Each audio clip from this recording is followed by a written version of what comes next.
অবিশ্বাস্য ঘটনার শুরু, যেখানে কোম্পানির মালিক নিজেই সাধারণতম পোশাকে তার অফিসে পা রাখলেন, কিন্তু ম্যানেজার তাকে চিনতে না পেরে ধাক্কা মেরে বাইরে ছুঁড়ে ফেলে দিল। তারপর যা ঘটল তা শুনলে আপনার রোমাঞ্চ হয়ে যাবে, কারণ এই একটা সকালই পুরো কোম্পানির ভাগ্য একেবারে উল্টে দিল। বন্ধুরা, সকালের ঠিক ৯টার সময় ছিল।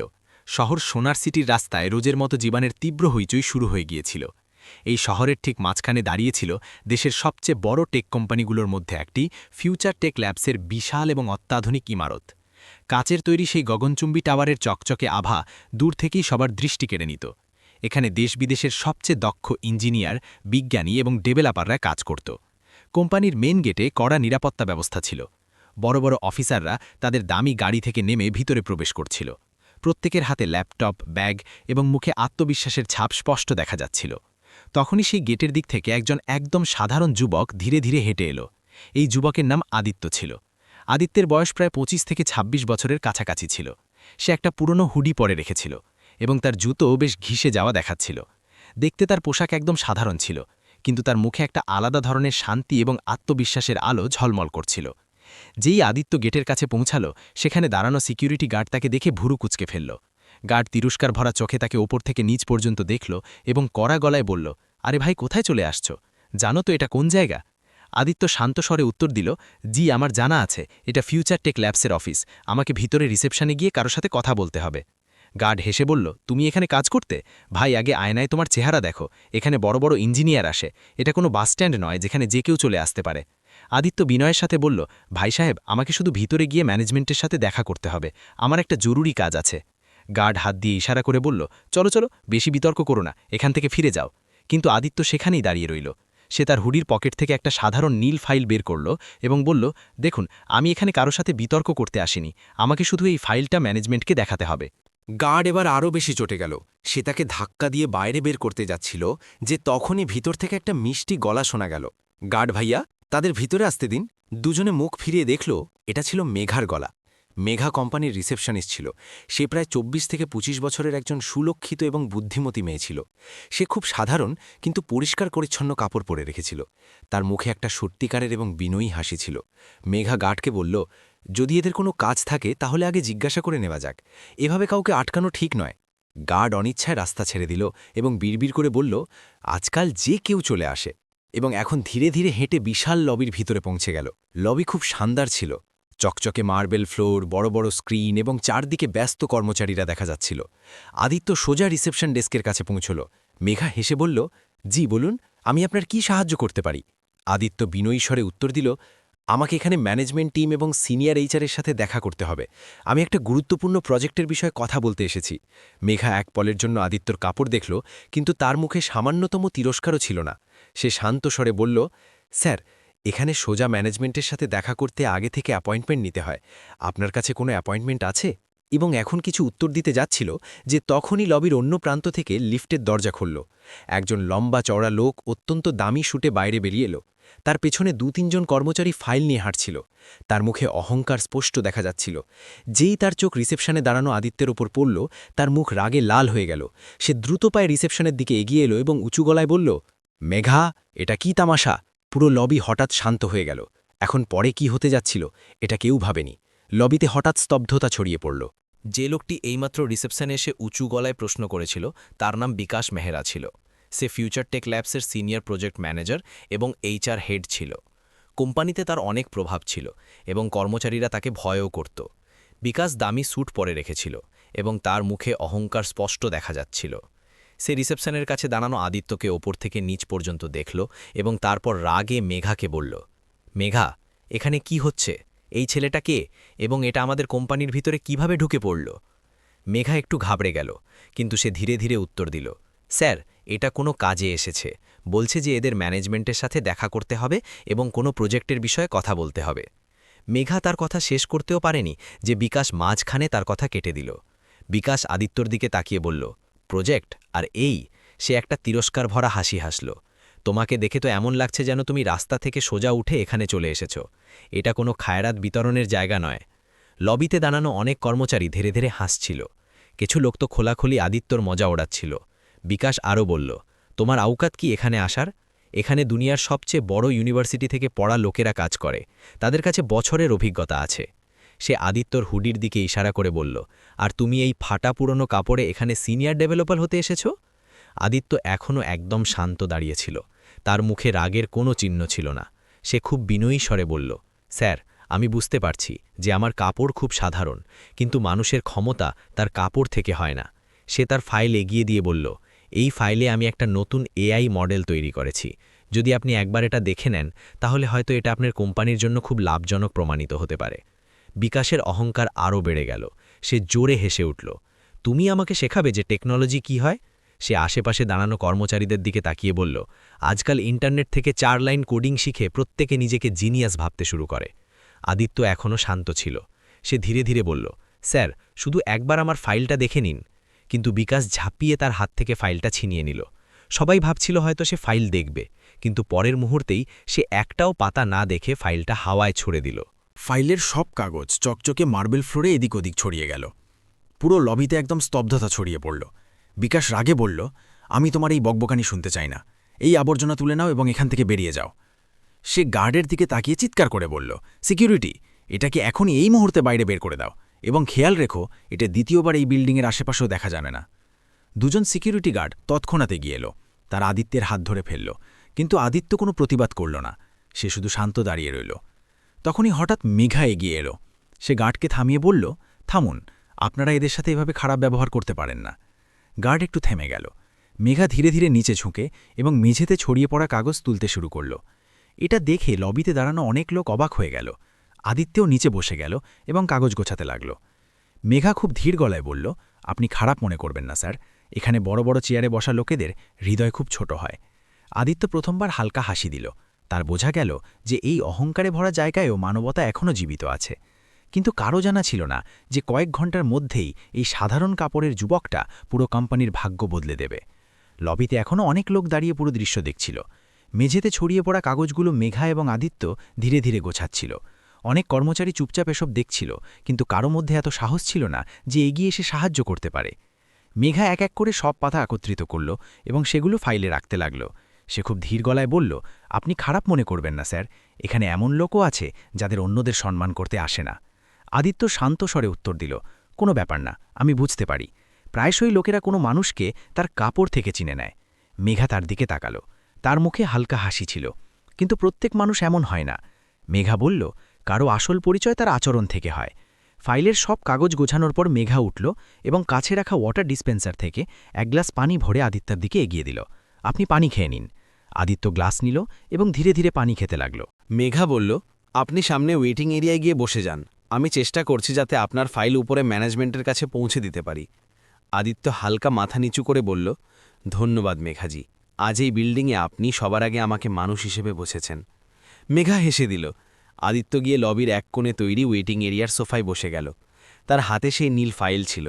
অফিসের কাজ তার পুরো জোরে চলছিল। কর্মচারীরা এদিক ওদিক আসা যাওয়া করছিল, কিন্তু অনেক লোক মাঝে মাঝে আদিত্যকে দেখে ফিসফিস করছিল। সময় ধীরে ধীরে কেটে যাচ্ছিল। দেখতে দেখতে দুপুরের 12টা বেজে গেল। হঠাৎ অফিসের পরিবেশে এক অদ্ভুত হইচই শুরু হয়ে গেল। ফোন লাগাতার বাজতে লাগল। কর্মচারীরা দ্রুত এদিক ওদিক ছুটতে লাগল। অনেক ম্যানেজার ফাইল নিয়ে উপরের তলাগুলোর দিকে যাচ্ছিল। মেঘাও তার ডেস্কে রাখা ইন্টারকম তুলে কারোর সাথে কথা বলতে লাগল। ঠিক সেই সময় লিফটের দরজা খুলল। লিফট থেকে বাইরে বেরিয়ে এলো সেই লোক যে সকালে আদিত্যের অপমান করেছিল, বিকাশ মেহরা। কিন্তু এবার তার মুখে অহংকারের চেয়ে বেশি ঘাবড়ানি দেখা যাচ্ছিল। সে দ্রুত রিসেপশনের দিকে এলো এবং তার স্টাফকে বলল, জলদি করো, বোর্ডরুম তৈরি করো। এক কর্মচারী জিজ্ঞাসা করল, স্যার কি হয়েছে? বিকাশ বলল, চেয়ারম্যান স্যার কয়েক মিনিটের মধ্যে এখানে পৌঁছে যাবেন। আজ দুপুর একটা খুব জরুরি মিটিং আছে। এটা শুনে পুরো অফিসে উত্তেজনা বেড়ে গেল। কর্মচারীরা নিজেদের মধ্যে কথা বলতে লাগল। লাগছে কোনো বড় সিদ্ধান্ত হতে যাচ্ছে। শুনেছি কোম্পানির নতুন সিইও আসছে, হয়তো প্রমোশনের ঘোষণা হবে। বিকাশ তার টাই ঠিক করল এবং কাছে লাগানো আয়নায় নিজেকে দেখতে লাগল। সে ধীরে ধীরে হেসে বিড়বিড় করে বলল, আজ তো আমারই ভাগ্য চমকাবে। এত বছর ধরে আমি এই কোম্পানি সামলাচ্ছি, এখন সিইও হওয়ার অধিকারও আমারই। তখনই তার চোখ হঠাৎ ওয়েটিং এরিয়ায় বসা আদিত্যের উপর পড়ল। বিকাশের মুখ আবার রাগে ভরে গেল। সে মেঘার দিকে তাকিয়ে বলল, এটা এখনও এখানেই বসে আছে। মেঘা শান্ত স্বরে বলল, স্যার আমি বলেছিলাম যে এটা ম্যানেজমেন্টের সাথে দেখা করতে চায়। বিকাশ রাগে বলল, মিটিং শেষ হতে দাও, তারপর আমি নিজে এটাকে বাইরে ফেলে দেব। এতটা বলে সে দ্রুত পায়ে বোর্ডরুমের দিকে চলে গেল। এখন পুরো অফিসে শুধু একটাই আলোচনা ছিল, চেয়ারম্যানের মিটিং। দুপুরের ঠিক 1টা বাজতে যাচ্ছিল, কিন্তু কারো কোনো ধারণা ছিল না যে সেই মিটিংয়ে একটা এমন সত্য সামনে আসতে যাচ্ছে যা পুরো কোম্পানির ভাগ্য বদলে দেবে, এবং সবচেয়ে বড় ধাক্কা মিলতে যাচ্ছিল বিকাশ মেহরাকে। দুপুরের ঠিক 1টা বেজে গিয়েছিল। ফিউচারটেক ল্যাবসের সবচেয়ে বড় এবং আলিশান বোর্ডরুম পুরোপুরি ভরে গিয়েছিল। ঘরের মাঝখানে একটা লম্বা কাচের টেবিল ছিল, যার চারপাশে কোম্পানির বড় বড় ডিরেক্টর, বিনিয়োগকারী এবং সিনিয়র ম্যানেজার বসেছিল। ঘরের পরিবেশ গম্ভীর ছিল, প্রত্যেকের মুখে উত্তেজনা এবং হালকা টেনশন স্পষ্ট দেখা যাচ্ছিল। সবার মনে একই প্রশ্ন ঘুরছিল, আজ চেয়ারম্যান কোন বড় সিদ্ধান্তের ঘোষণা করতে যাচ্ছেন। সবার সামনের চেয়ারে বসা ছিল বিকাশ মেহরা। সে তার দামি স্যুট ঠিক করল এবং চেয়ারে বুক চিতিয়ে বসেছিল। তার মুখে হালকা হাসি ছিল, তার পুরো বিশ্বাস ছিল যে আজকের ঘোষণা তার পক্ষেই হবে। সে মনে মনে ভাবছিল, এত বছর ধরে আমি এই কোম্পানি চালাচ্ছি, সব বড় প্রজেক্ট আমি সামলিয়েছি, যদি কেউ এই চেয়ারের হকদার হয় তাহলে সে আমি। তখনই বোর্ডরুমের বড় কাঠের দরজা খুলল। ঘরে হঠাৎ স্তব্ধতা ছড়িয়ে পড়ল। ভিতরে ঢুকলেন কোম্পানির মালিক এবং চেয়ারম্যান রাজেশ্বর রায়। তাদের উপস্থিতি এত প্রভাবশালী ছিল যে পুরো ঘরের পরিবেশ বদলে গেল। সবাই তৎক্ষণাৎ তাদের চেয়ার থেকে উঠে দাঁড়াল। চেয়ারম্যান হালকা হাসির সাথে সবাইকে বসতে ইশারা করল। তারপর সে মাইকের সামনে এসে দাঁড়াল। তাদের গলা ভারী এবং আত্মবিশ্বাসে ভরা ছিল। তারা বলল, দেবী এবং সজ্জনেরা, আজ ফিউচারটেক ল্যাবসের ইতিহাসের খুব বড় দিন। সবাই মনোযোগ দিয়ে তাদের কথা শুনছিল। চেয়ারম্যান আরও বলল, গত কয়েক বছর ধরে আমাদের কোম্পানি দুনিয়াকে সেরা প্রযুক্তি দিয়ে যাচ্ছে, কিন্তু এখন সময় এসেছে যে আমরা আরেকটা বড় পদক্ষেপ নেব। ঘরে স্তব্ধতা ছিল।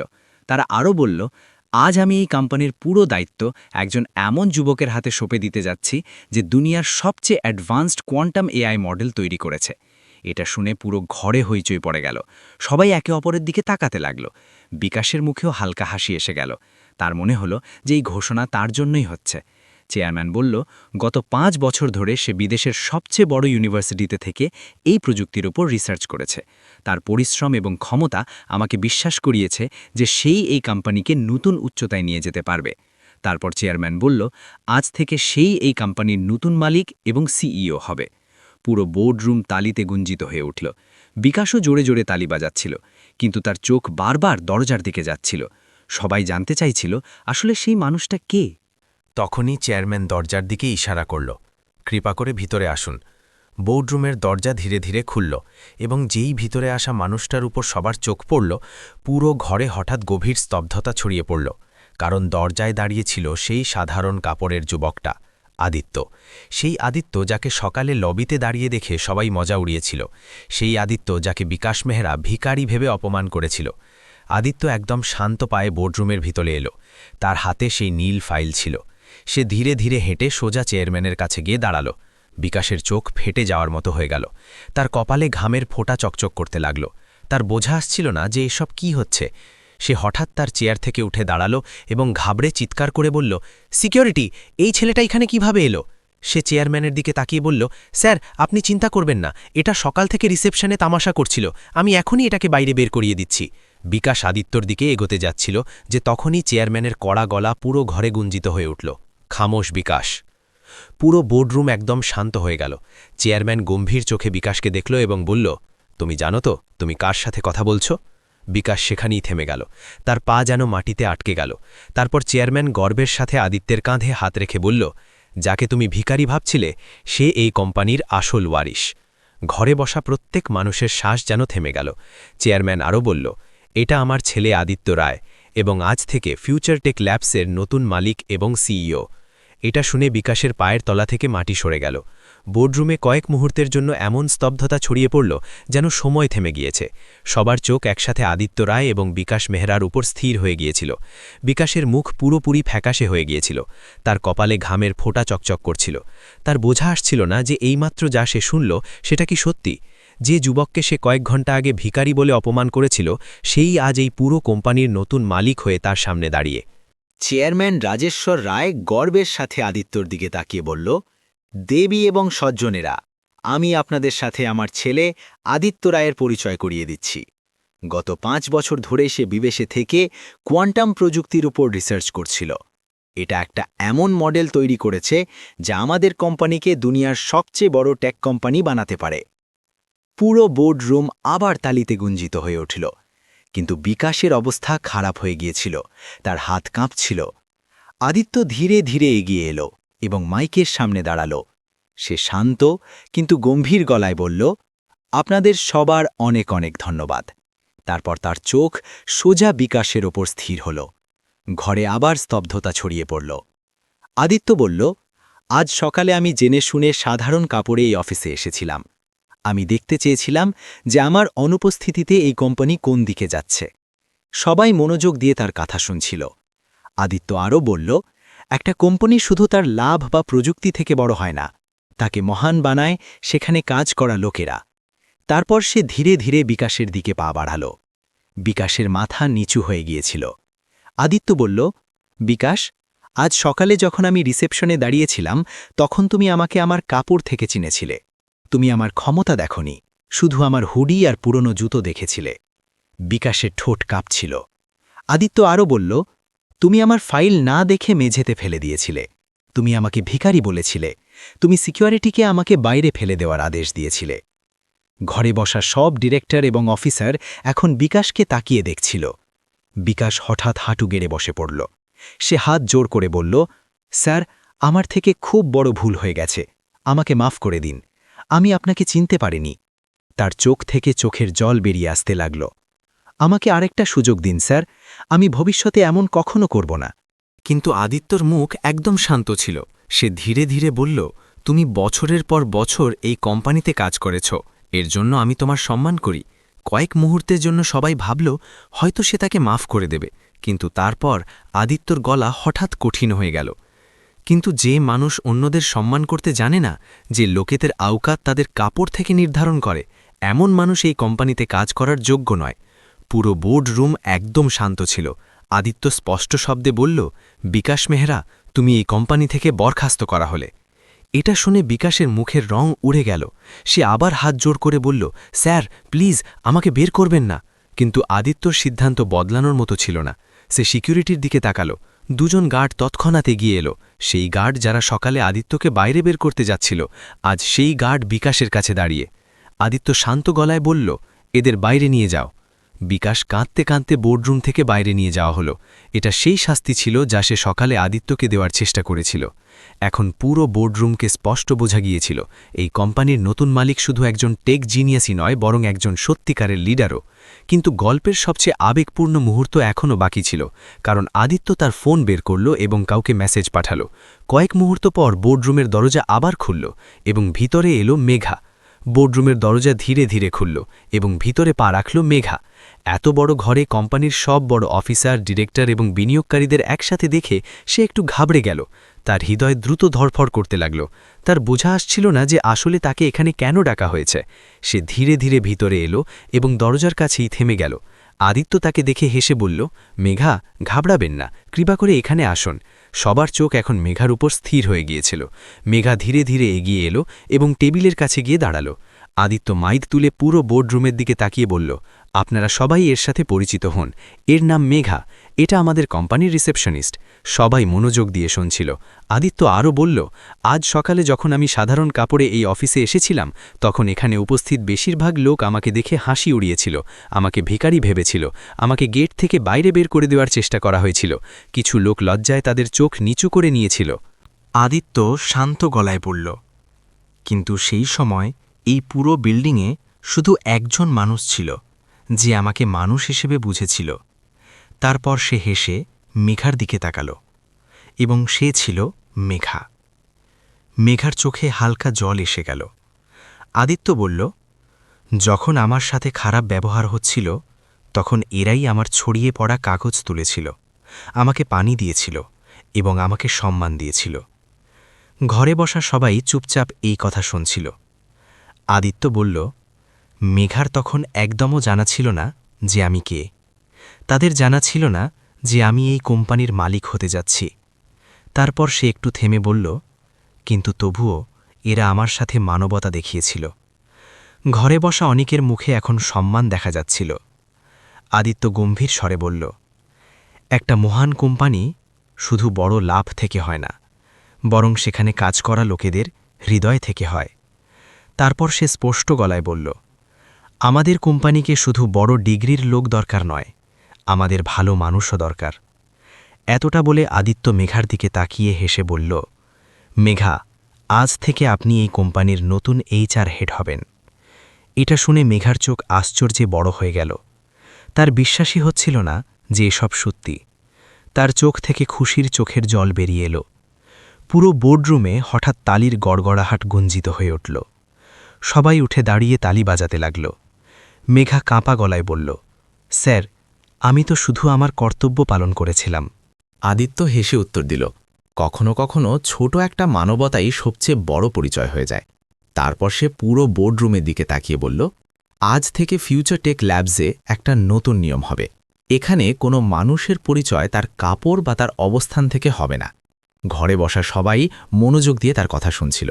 আদিত্য বলল, এখানে প্রত্যেক মানুষকে তার ক্ষমতা এবং তার আচরণ থেকে চেনা হবে। পুরো বোর্ডরুম আবার তালিতে গুঞ্জিত হয়ে উঠল। সেই দিনের পর ফিউচার টেক ল্যাবস শুধু একটা টেক কোম্পানি রইল না, সেটা এমন একটা জায়গা হয়ে গেল যেখানে প্রত্যেক কর্মচারীকে সম্মান পেত, যেখানে কারো পরিচয় তার কাপড় থেকে নয়, তার কর্ম থেকে হতো। এবং সেই দিন সবাই একটা কথা চিরকালের জন্য শিখে নিল, অহংকার মানুষকে ছোট বানায়, কিন্তু মানবতা মানুষকে মহান বানিয়ে দেয়। যদি আপনার এই গল্পটা পছন্দ হয়ে থাকে এবং এর থেকে আপনি কিছু শিক্ষা পেয়ে থাকেন, তাহলে ভিডিওটাকে লাইক করুন।